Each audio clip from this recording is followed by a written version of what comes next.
Welcome. The Center for Truth and Justice is honored to hold this press conference with the renowned legal international expert Luis Moreno Oqampoyyi and USA California Honored Supreme Court Judge Casya Abgaryani. Thank you for being here. Let me set the rules from the outset. I will ask a question, I will address a question to each of our speakers, and then everyone will have the opportunity to ask a question by raising a hand. You also have the right to a follow-up question.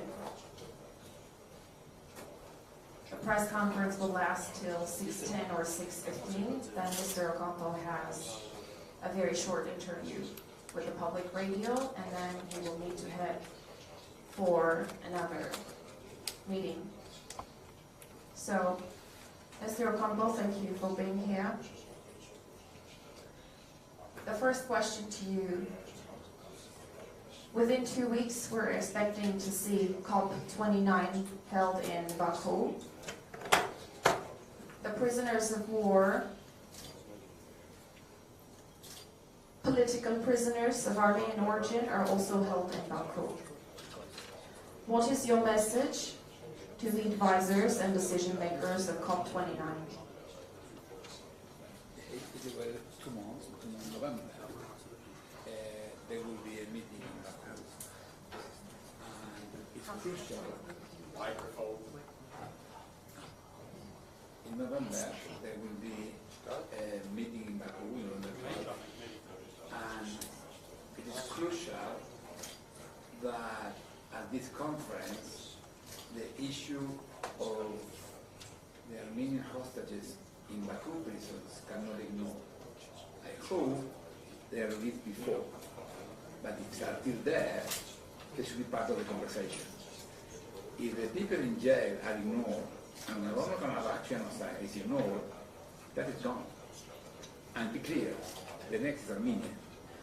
So, helping to free the hostage is about avoiding Nagorno-Karabakh genocide, protecting Nagorno-Karabakh, and protecting Nagorno-Karabakh is protecting Armenia.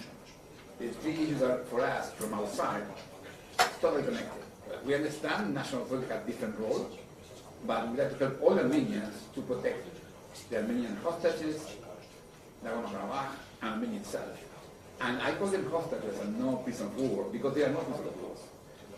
Armenia made a negotiation, and Armenia got the release of the prisoner of war when Armenia accepted the COP29. That was the way that they were releasing. Now, those in jail are not, they were not involved in any war. They were just ARSAC leaders. And it's sad, but it's similar to what happened in 1915. The first measure of the Turkish genocide in 1915 was to incarcerate Armenian leaders, to destroy the leadership. And that's what they did in Nagorno-Karabakh. And that's why what happened in Nagorno-Karabakh, that was a genocide, could not be ignored. Could be in the agenda, should be part of the discussions in Baku meeting. If not, Nagorno-Karabakh will be. Thank you. Judge Abgarian, the same question I would like to address to you. We have hostages in Baku prisons. COP29 will soon be held there. What is your message to the advisors and decision makers in COP29?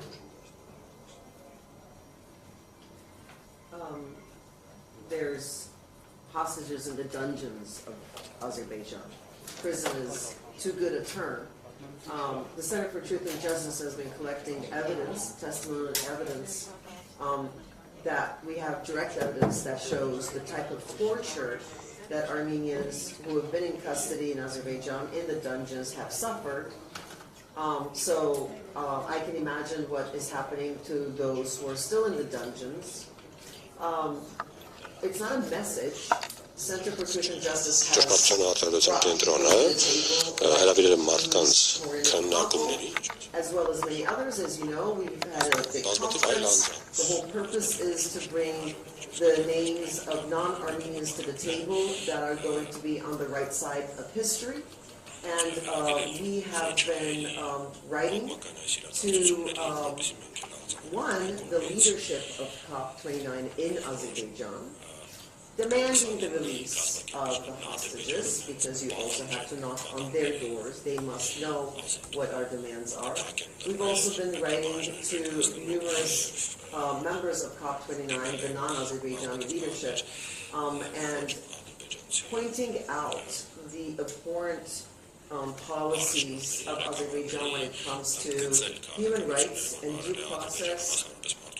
So the message is very clear, and it's one that needs to be continually done. We don't have any disillusions about the fact that we're going to be able to secure the release of the hostages. It's a political issue. We all understand that. And it needs to be a part of every step of the negotiations for the peace process, regardless of whether it's being done bilaterally between two governments or it's being done with the mediation of other governments, because we all know that other governments are also involved and have an interest in the negotiations for peace. Therefore, we work multilaterally. Countries like France, the EU, the United States all have a role in this.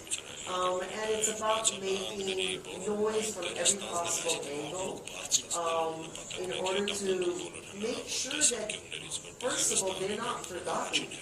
These people in the dungeons of Azerbaijan must not be forgotten by us, and then, therefore, by the international community.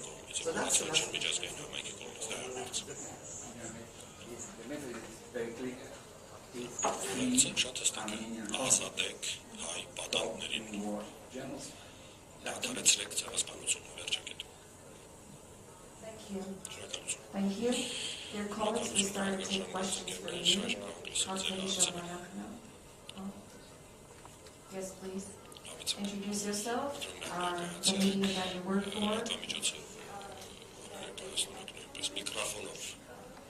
We have a microphone. Someone could. Yes. Yeah, it's working. Mr. Ocampo, In English? yeah. What role do you see the Armenian diaspora playing in influencing the decisions and discussions in COP29? And what would you suggest them to do that days? Well, like 2 months ago, on April 24, I was in Lebanon, I was in Germany, I was in different places, and they were discussing how to organize a campaign to free hostages. And I participate in this social media campaign with using the same hashtag, COP29, Stop War Genocide, Free Armenian Hostages, and that became very successful. If you open COP29, these two hashtags are at the top. So, and it's showing how the Armenians are connected, because there are Armenians for 30 different countries doing that. So you are not alone in Armenia. I was involved in different genocides in the world, and this is the first time I can see a global community working together. And that for me is fantastic. So the ability of Armenians to connect each other, because Armenians have different opinions on everything, except on protecting Armenia. So there is something very important. All the Armenians in the world want to protect you and Nagorno-Karabakh and release the prisoners, so the hostages. That's the common ground, and that's what we are doing. It's already happening. Now, we visit Armenia to understand more what is happening here. Also, tomorrow I'll have a meeting with the Catholicos, because the Catholicos want to also be very active. And yesterday I went to the south. I visited the border of Azerbaijan. I saw the people in the villages. So for me, it's great. Today I had a meeting with the Artsakh former leader, the leaders of Artsakh. So we are not involved in any national, local discussion, but we see this idea to protect Armenia protect Nagorno-Karabakh and free the hostages is a common platform, and we are doing that. And we have 2 months more to work. We are taking advantage of that. And I really feel that you have to understand, Armenians are not alone. Today I have visited with different universities also. They can do more to go to any international meeting here, how to see the people of Armenia demanding this. So we really need not to attack someone else, but to put together the energy. And it's happening. Casya Abgariani was mentioning the U.S. State Department, Secretary Blinken is asking for the release of the prisoners. So we'll get them. We'll get them. What should diaspora do? Sorry? What should Armenian diaspora do?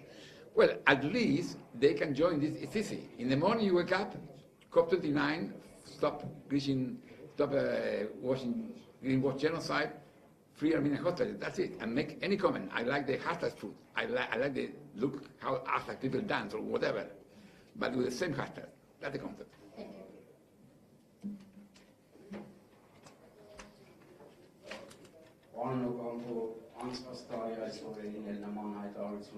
Wait. Wait. It's in Armenian. Yeah.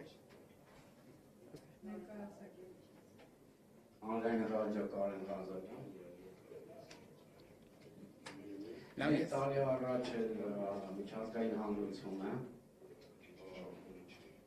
Հայտարարություններ, այսպես անգամ որոշում եղավ մարտի դատարանի եւ հերինակավոր մասնագետներն են հանձինս ձեզ այս դեպքում իրավիճակը տեղի ունեցողը գնահատեց ինձ պաշտպանություն, ինչը կրկնեցիք այսօր եւս, բայց այս հայտարարությունները գնահատականները իրավիճակը չփոխեցին, Արցախը հայաթափվեց։ Հարցս հետևյալն է, արդյոք սա չի նշանակում, որ միջազգային իրավունքը պարտվեց ուժի իրավունքին եւ մեծ քաղաքականությանը։ Եթե դա այդպես է, ապա ո՞րն է այս դեպքում միջազգային կառույցների եւ միջազգային իրավունքի դերը։ Սա մեր Make. Did you get that? Did you understand? Yeah, I understand the question. Okay. It's a good translation. Do you want to answer this one? Because he's got another question for you. We have 2 questions. Okay. Interesting. In my meeting with one of the Artsakh leaders, he said international law is fake. As you say me, international law is not protecting us. And my answer is, it is frustrating, but it's not 0. International law is not 100, but it's not 0. Depends how we manage. And today, in a conversation I have, they give me a best example that the army, the might, is not enough. Armenia won the war in 1993. And now we are, but did not implement the legal solutions requested, did not define the occupied territory, did not redefine the situation in Nagorno-Karabakh, and then we are in a bad situation today. So we are paying the consequences. That's why similar happens. Law is still important. Azerbaijan has to understand, to respect the law, because if not, they will have consequences too. And before the International Court of Justice, the Azerbaijan representative recognized and gave details of the law, of the rights of the Nagorno-Karabakh people. So we need to implement that. We did nothing on that. Today I offer to the Artsakh authorities my help. We can discuss how to plan the return, how was Azerbaijan recognized as the rights of Nagorno-Karabakh people should be implemented. So, but you need a plan. We need a plan from your people. We need a plan for the Artsakh people. So that's why law is there, and it's very good and in favor. We need that to use the law to protect our rights. Look, I always remember one of the prosecutors at Nuremberg. He was 103 years old. He saw everything. And he always, when Europe requests what I should do, he gave us 3 advices. Never give up, never give up, never give up. And if Armenians know about resilience, when I visited this country, I saw massacres here, people killed here, everywhere. And you keep resisting. And no, it's not the time to give up. And you are not alone. And the fact you have the law in favor is better. It's not enough, but it's better. You have You have an answer to call. Wait, I need. Go ahead. Go ahead. Հասկանալի է ձեր կոչը հայերը չհանձնվեն, բայց այստեղ կարծես թե միջազգային Yes. իրավունքի դերի մասին ավելի հստակեցում չեղավ։ Բայց ամեն դեպքում երկրորդ հարցս հետևյալն է, դուք հիմա նոր նախաձեռնությամբ առաջարկում եք միավորվել հայերին COP29-ից առաջ պահանջելու Բաքվի պատանդներին, հայ պատանդների վերադարձը։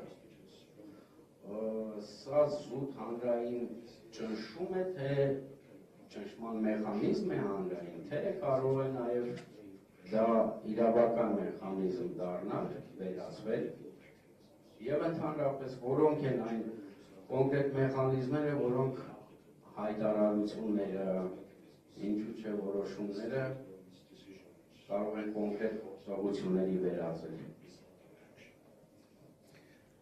Well, as Judge Kaparian said, there is no independent judges in Azerbaijan.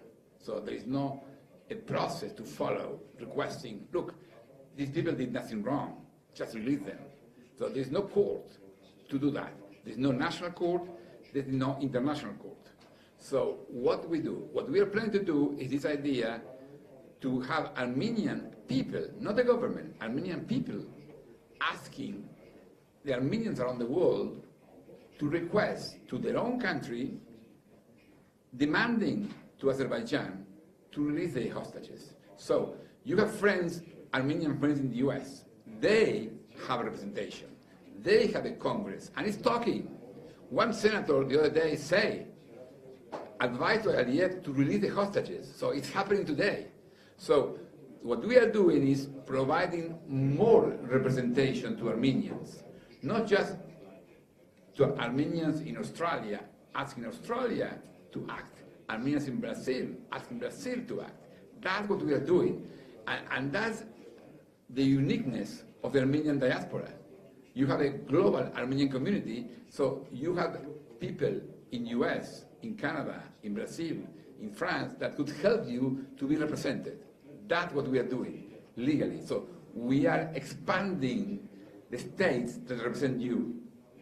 That's what we are doing. Because, and it's a, as we say, it's a political process, there's no judicial process to do that. But yes, and that's why the COP29 is a test of our ability to mobilize the entire world to protect your rights. Let me just, what I want to do is I'm going to speak in English so that I make sure my good friend here, Mr. Moreno Ocampo, also understands what I'm saying. So the purpose is multiplication of voices, okay? There's a tendency to believe that the government has to do everything for the people. But the people have a voice. And the people can supplement and complement the goals. We all have the same goals. I promise you, I don't know the Armenian government closely, but the government wants its people freed as well. We all have the same goal. We want the security of Armenia. We want the security of the Artsakh people. We want the hostages freed. But what we're trying to do is multiply voices. And that's what Mr. Moreno Ocampo was talking about. And I'm going to give you an example. One of the purposes of the Center for Truth and Justice, we say it over and over again, is to amplify the voices of the victims. So today, for the first time, this weekend, actually, 4 victims of atrocities committed by Azerbaijan, 3 from Artsakh, 1 from Armenia, are headed to Washington, D.C. This is a historic moment. For the first time, they're going to have an opportunity, victims, not representatives, not governments, not advocates, but victims themselves, to go meet with members of Congress and participate in the Lantos hearings, which is going to be on the 19th of September, exactly a year from the date when Azerbaijan started bombing Artsakh. These are symbolic dates. These are important memorials. We have to work on them, but we have to do it smartly, and we have to get these people's voices heard where politics takes place, where legislation can change to our benefit. So I just want to explain that there's amplification that can be done not just through Armenians, through diasporans, but then the diasporas through their relevant governments. Yes. Okay. I've asked them to do it. Yeah. Later. Արփինե Թամրազյան, հայկական երկրորդ հեռուստաալիք։ Wait. Հայաստանն ու Ադրբեջանը պատրաստվում են խաղաղության համաձայնագիր ստորագրել, ամեն դեպքում որոշ դեպքեր արդեն հստակեցված են։ Պատանդների առկայությունը եւ այս խաղաղության համաձայնագիրը որքանով է նկատության մեջ, երբ որ կա պատանդների առկայություն, որքանով կայուն կլինի այդ խաղաղությունը եւ Հայաստանի իշխանությունների ոչ բայրացական բառալեթերքը Արցախի գործող եւ պատանդարված ղեկավարների հանդեպ որքանով է դժվարացնում միջազգային ատյաններում այս հարցի լուծմանը։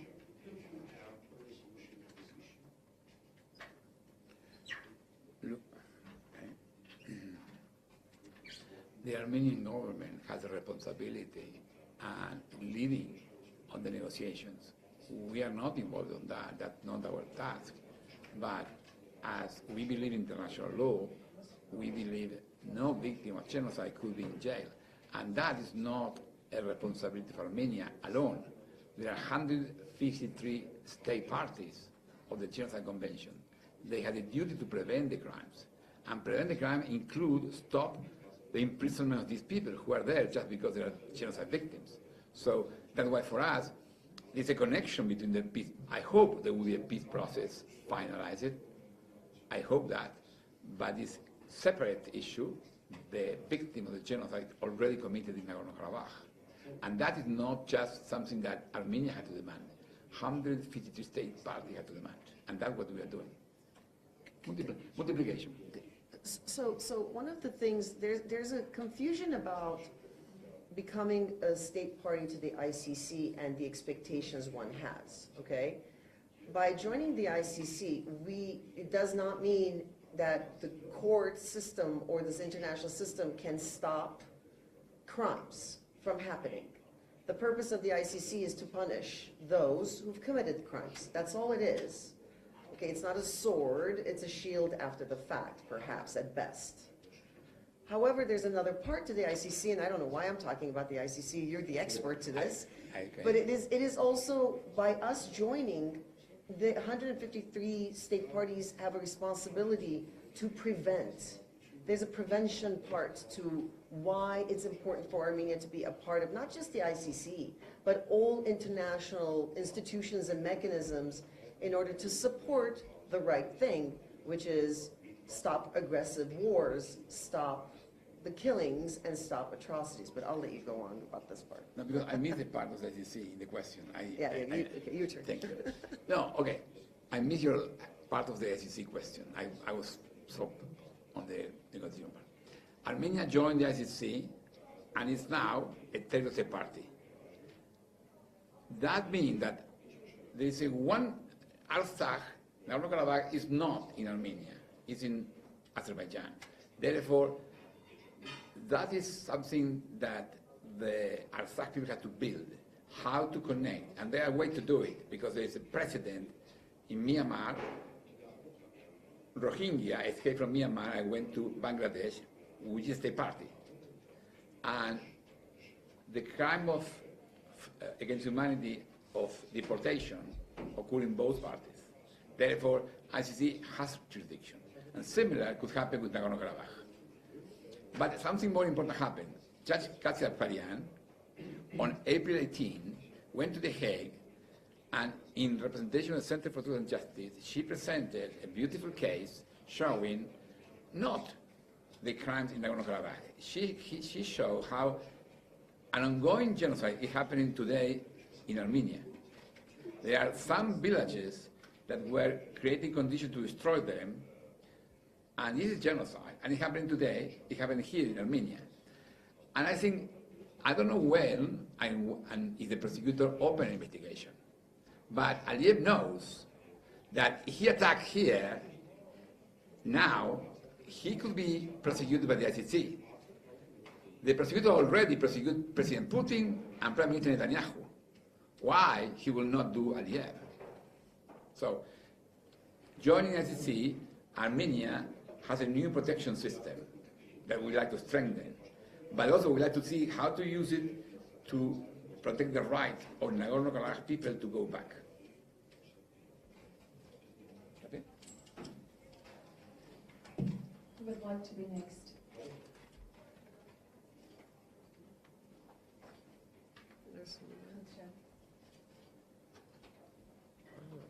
Introduce yourself, please. Armenian? And the media. Իրավաբաններ լրատվական Մարիամ Շահնազարյան Հայաստանը փետրվարին պաշտոնապես միացավ միջազգային քրեական դատարանին փետրվարի 1-ից ուժի մեջ է մտնում հռոմի կանոնադրությունը պաշտոնական Երևանը պնդում է որ հռոմի կանոնադրությանը միանալով ցանկանում է Ադրբեջանի պատասխանատվության ենթարկել ռազմական հանցագործությունների համար Երևանը խոսում է նաև Արցախահայերի տեղանության համար Ադրբեջանի դեմ միջազգային քրեական դատարան հայց ներկայացնելու հնարավորության մասին Կարող եք ասել նշված նպատակները հույսերը ինչքանով կարող են արդանանալ, ինչ դեպք ունենա Հայաստանի համար միջազգային քրեական դատարանին միանալը։ He's basically answering the question, but it was more than we wanted to have. Yeah, I will repeat. Basically, Armenia did the maximum that Armenia can do, that is, join the ICC system, open the floor to other people to act.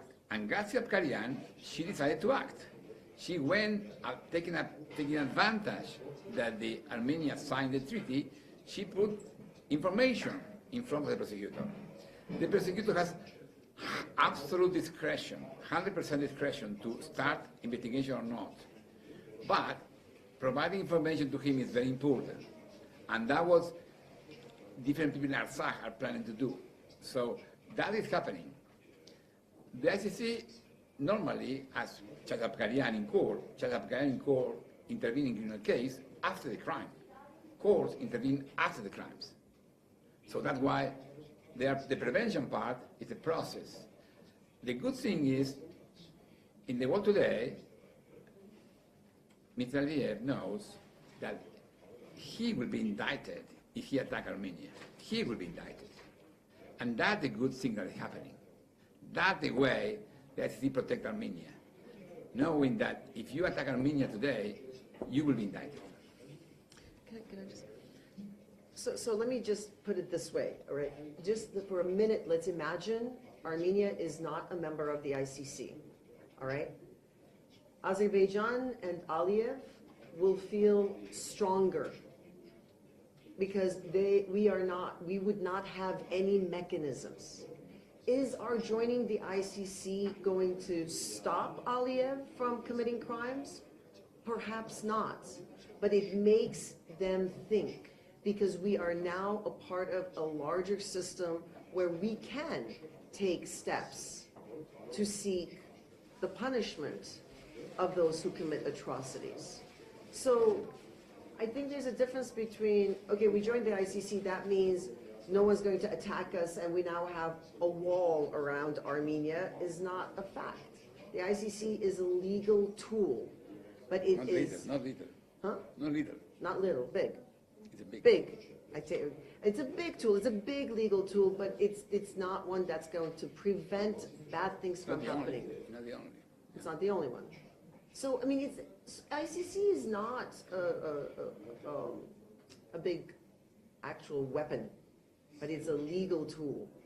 So when people are critical about, oh, Armenia joining the ICC, what did it do to us because Artsakh fell after, all of this is, well, imagine if we're not a part of the ICC and then we're completely isolated and we don't have any tools. And the truth is having tools is not enough. Now you have to use those tools. And the reason the Center for Truth and Justice filed a communication was also to set precedent. Thousands of these communications need to be filed. Not one, not two. Nothing's going to happen by just one or two. Hundreds need to be filed, all right? So it's a process, but we at least now have that on our side.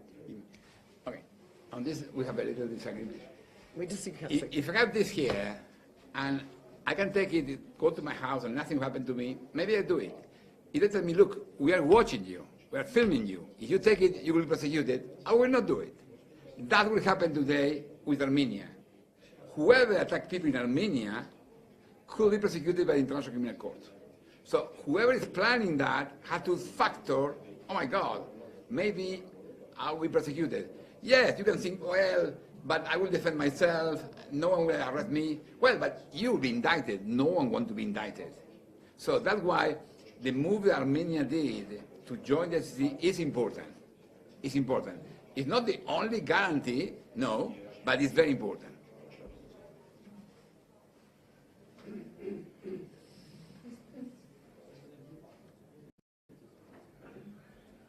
The lady will talk. Hello, Hello. Mark DeWitch, CivilNet. This will be in English. I'm wondering, Mr. Mourinho Ocampo, if you could speak from your experience at the ICC, do you see a political will to pursue what you're talking about? As you said, it's up to the discretion of the prosecutor.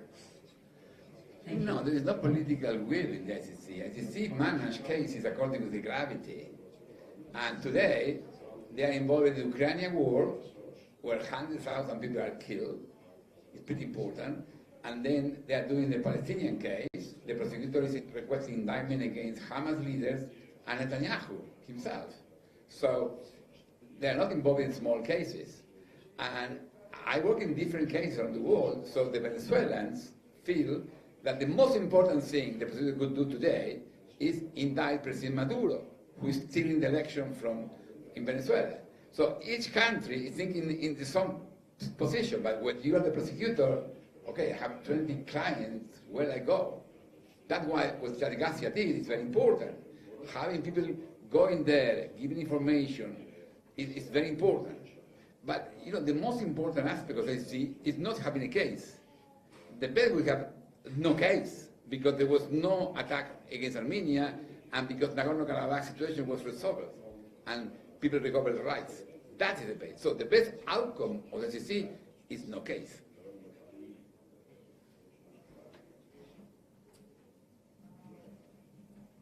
Do we have more questions?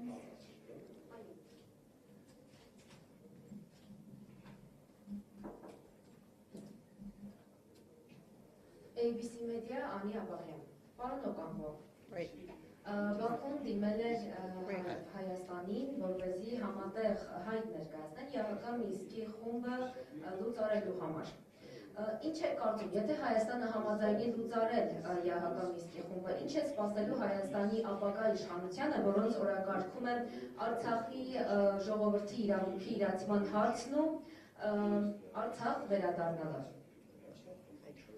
Հավաքական վերադարձի մասին է խոսքը։ No, what you ask? She's asking about Armenia withdrawing from the OSCE. Yeah, go ahead. Yeah, could you repeat? Mihadil Gasek? Can you repeat it? Can you do it in English? No. Okay, can you do it? Can we do it in your language again? Բաքուն դիմել է Հայաստանին. Well, slowly, because. Let's give it Yes. Որպեսզի համատեղ հայտ ներկայացնեն ԵԱՀԿ Մինսկի խումբը լուծարելու համար։ Եթե Հայաստանը համաձայնվի։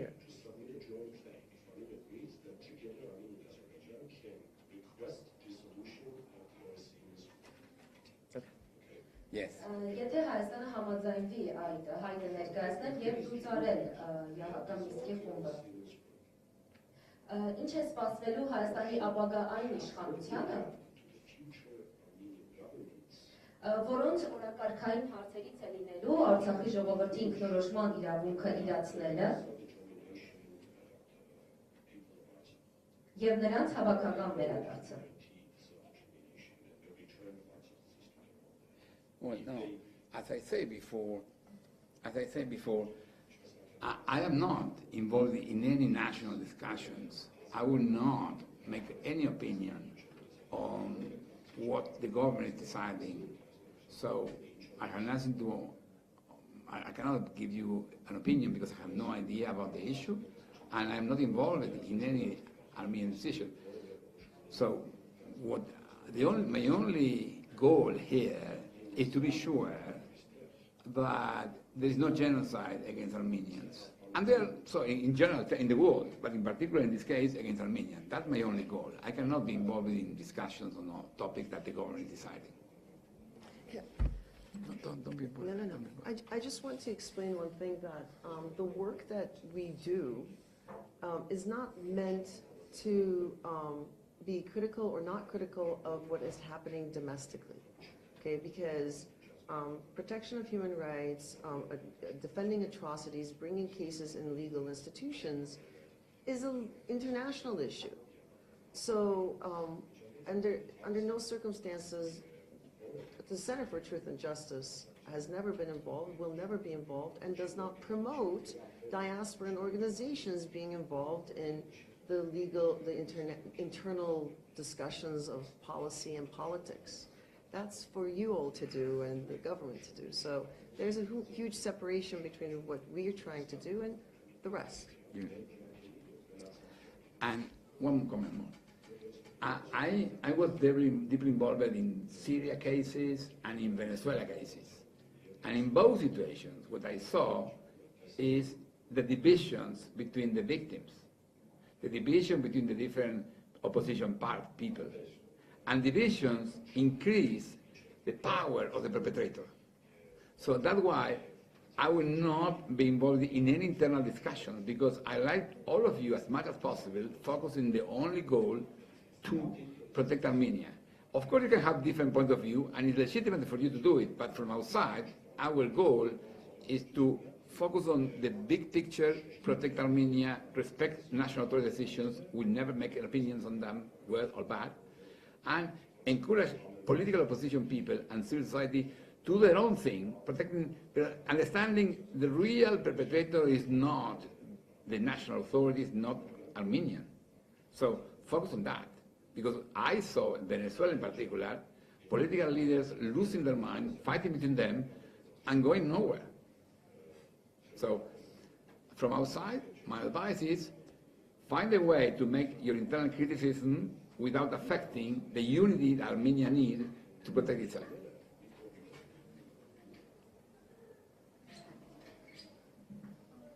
Okay? So, would you please pass the microphone? That's right. Final word first. You guys have been at the end. Maybe Ma'am Sanchez News. Mi rope. When they finish, when you finish, give us Armenian? Yeah. Go ahead. Մինիմալ 24 նյուզ մեկ տարի առաջ ստորագրվեց Արցախի Հանրապետության լուծարման մասին հրամանագիրը, ակնհայտ է, որ այն տեղի ունեցել առնվազն ուժի սպառնալիքի ներքո, ինձ հետաքրքիր է արդյոք հնարավոր է այդ ստորագրությունը եւ ընդհանրապես փաստաթուղթը առողջինչ համարել, կարևորելով նաեւ այն հանգամանքը, որ Հայաստանի Հանրապետության կառավարությունը ճանաչել է Արցախի ներողություն Ադրբեջանի տարածքային ամբողջականությունը, ներառյալ Արցախի Հանրապետությունը։ She wants to know what exactly? So a year ago, the president of Artsakh signed the dissolution of Artsakh, but it was done under threat of force. Right? So she's saying, does that have any legitimacy? And despite that, the Armenian government has now recognized that Artsakh is a part of Azerbaijan territorially. Well, that's why the genocide is so important. Because genocide is a crime committed against a group of people, an ethnic group. And it's irrelevant if they were independent republic, they were oblast, or they were just a community. In Darfur, the tribes attacked were not independent institutions. They were just people living in Sudan. So the genocide happened when someone attacked an ethnic group with intent to destroy it. And destroy it means including removing. Genocide does not require killing. Genocide, there are two forms of genocide clearly committed in Nagorno-Karabakh. And maybe that's important because in Armenia, people think the only way to commit genocide is the 1915 genocide. Yes, 1915 genocide was horrific. And similar to the Holocaust, where millions of people were killed. But there are other forms of genocide that require, in fact, no killing. Genocide Article 2C is inflict condition to destroy the group. And that requires zero victim. Just creating the conditions is enough. And the blockade of the Lachin corridor produced exactly this type of genocide. Then, the fact that all the Armenians left Nagorno-Karabakh is exactly showing the serious mental harm requested by Article 2B of the Genocide Convention. It's obvious, there were not so many killings, but there were massive, everyone feared and need to escape. That Genocide 2B. And that happened regarding it's Artsakh or not Artsakh, it's irrelevant. That's why genocide was committed, and it's irrelevant if the authorities are still there or relevant or not. And that's why genocide is still committed with the 22 persons of Nagorno-Karabakh in the prison. It's okay? And it's very important for Armenians to understand, you were fighting, because it's about the memory. You fight your wars twice, first in the battlefield, then in the memory. A genocide is a war between one army and people. That's why it's a very unfair war. And as you learn, in 1915, Armenians suffered the genocide, but you were good enough to be resilient and tell the story and show the story of the genocide. And in fact, here we have Ina, who is the director of a beautiful movie that you have to watch. I don't understand how Armenia is not showing this movie all the day, because it's a beautiful movie showing exactly what happened. It's a movie based on a very, I don't know if you know the case of Aurora.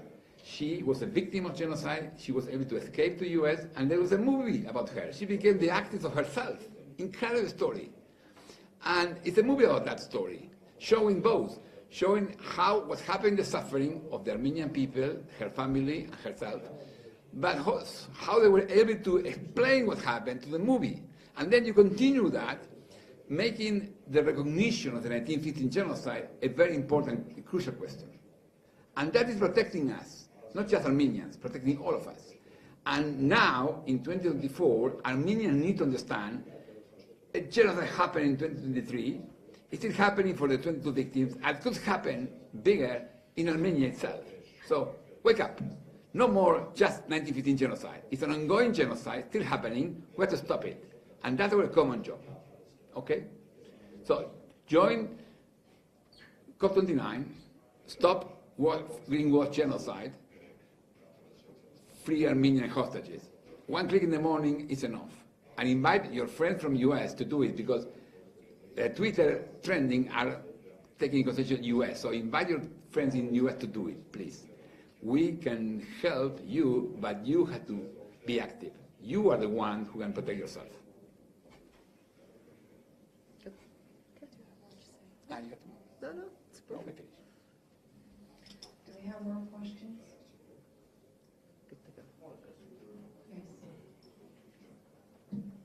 My name is Levon Torres. I don't represent anybody. Very good. Myself, I'm from diaspora. I see and I appreciate that you see this plan from now, the reality there's no Artsakh that are deported, to the day that there will be Artsakh and people will go back and live there. And you see a roadmap from here to there, based on the principles you mentioned, that it is a fact that they were deported. And it's in everybody's memory, if not 120,000 people's memory. Now, to implement that, what would the diaspora have to do? I'm a diaspora. Is it to make the same kind of shows movies made, so they see that and continue? Or do we have to repeat what Kásya has done here in 3 days and have similar seminars and conferences? What do you see for the implementation to make this roadmap happen? Well, thank you very much for the question. It's a complex question. I feel we need to help the Nagorno-Karabakh people to have a plan, because the leaders are in jail. They have a lot of leadership, but they have some. So today I have lunch with some of the leaders, and I was offering them, look, can we understand what your people want and how we help them to achieve that? I met Nagorno-Karabakh victims. They are highly traumatized. So we need to do program to help them to alleviate, to heal. But the fact that they know people like you are here helping them is important, because they don't feel alone. And then the right to return is clear. How to achieve it is a different matter. But there are good things. Azerbaijan authorities recognized it before the International Court of Justice, the right to return. America, Europe, all the countries recognize that. So how to implement it is a different business, but we should work on the details. That we should do. And that is more for experts and people connected with Nagorno-Karabakh. Then to keep people like normal people engaged, we need movies, we need Twitters, we need TikTok, we need young TikToks. That's very important, because that's a platform to connect that. So we need everything. We need the Judge Kásya Abgaryan doing the activity she's doing. We need to be close to those who are acting. We need to be close to the decision makers in Azerbaijan, in Europe, in the US. Example. The government is in charge of defense. We should not be involved on that.